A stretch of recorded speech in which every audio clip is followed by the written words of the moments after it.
Hello everybody and welcome back to Robert's Reviews. Today we are continuing the Robin Williams series. Definitely subscribe if you want more of this. I'm literally doing them until I run out of them. I was supposed to do Toys, I think, last week. I couldn't find it anywhere, so I eventually will watch Toys. I just had to skip it for now because I don't know where to find it. So I apologize for that. I believe I still released a video last week. I think I did The Sopranos Season 4 or something like that last week. So there's still a video. Unfortunately, it was not a Robin Williams video. But today, we are starting off with Mrs. Doubtfire.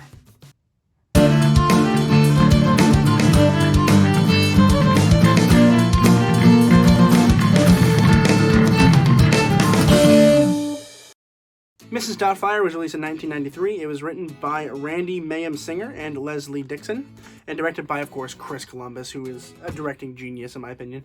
I think we do have another Chris Columbus movie with Robin Williams coming out soon. I don't remember, but I think there is. First of all, no spoilers, but I grew up on this film. Like, I grew up watching this all the time. This was, like, top-tier comedy for me when I was a child. I had it on VHS. Like, that's how old it is. That's how old I am. That's how old I remember watching this on VHS.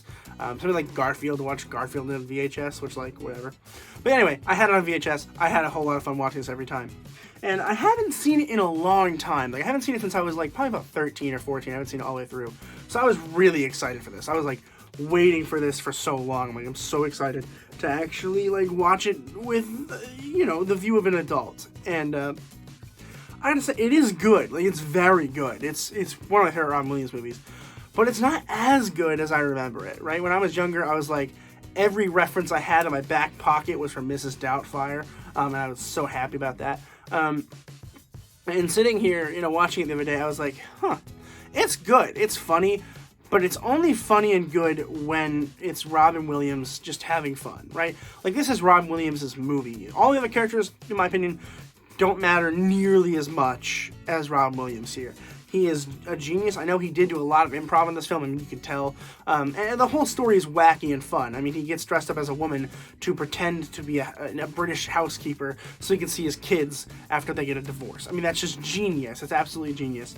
And I like the ending, which I can't talk about, but I think it was really realistic. I think it was really nice. The middle part, the second act, is so long, though. Like, this movie is like 2 hours, and some odd minutes. This should have been an hour and a half. The mid part of this movie, the entire second act is long. It is so long. And I was kind of okay with it when I was younger, because, like, all I wanted were the jokes. But here, essentially, there's this one scene that just, like, kind of bothers me, and that's the dinner scene, leading up to this big reveal, right? And I can't talk a whole lot about it because it's spoilery, but, like, it just feels really long, and it kind of strips everything away, right? It's just like, okay, we get it. He's trying to be in two places at once, and he can't. I understand. I'm with you. I get it. It's just, it can be frustrating when you know everything. It's a lot of dramatic irony, right? Where, like, you know what's going on, but they don't, and it's like, come on, they would have figured it out by now. And it did get a little ridiculous, particularly by the end of all of these crazy shenanigans, where you're just like, somebody needs to know by now, and it needs to go somewhere, right? It's just kind of like, oh, this is a really cool idea, and then it's like, yeah, we're hanging with that for a while, and it goes, poof, and it ends, and it's great. Which is, again, a very minor problem for me. It's just like, it's a little long, there's a little bit too much longevity in it, right? Where, like, you know where it's going to go, you know where it has to go, the audience knows, even the family knows where it's got to go, and it just needs to wrap it up a little quicker. But beyond that, it's a genius movie. I mean, it is hilarious. Every joke in here had me laughing like crazy, which I don't normally do when I'm watching a movie by myself, because you don't laugh when you're by yourself a lot. But I had a whole lot of fun with this. I honestly think it's one of the most genius movies ever made. But is it the best? No, I don't think it is. Is it genius? Yes, it's fantastic. The story is great. I just don't think it is quite the caliber of what I would consider to be one of the best movies of all time. It is so funny. I actually think I do enjoy Good Morning Vietnam a little more, which I'm really surprised with that. I do love Dead Poet Society a little bit more. So it's like, there are movies that are better, in my opinion, that have Robin Williams in it so far.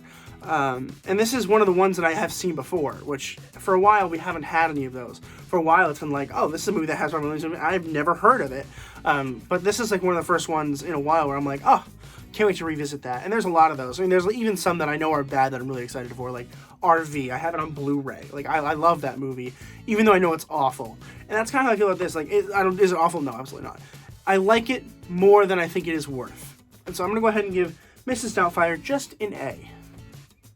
I think it's a reasonable grade. What do you guys think in the comments below? Did you like the movie? Do you love it? Do you hate it? I think it's also on Disney+, so definitely check it out if you're interested in that. I think it's where I watched it. So let me know in the comments below what you thought. Definitely consider subscribing so we can get the 8-hour live stream going once we hit 200. It's going to be crazy, so definitely consider doing that. And as always, keep watching movies and television, stay educated, and I'll see you guys in the next video.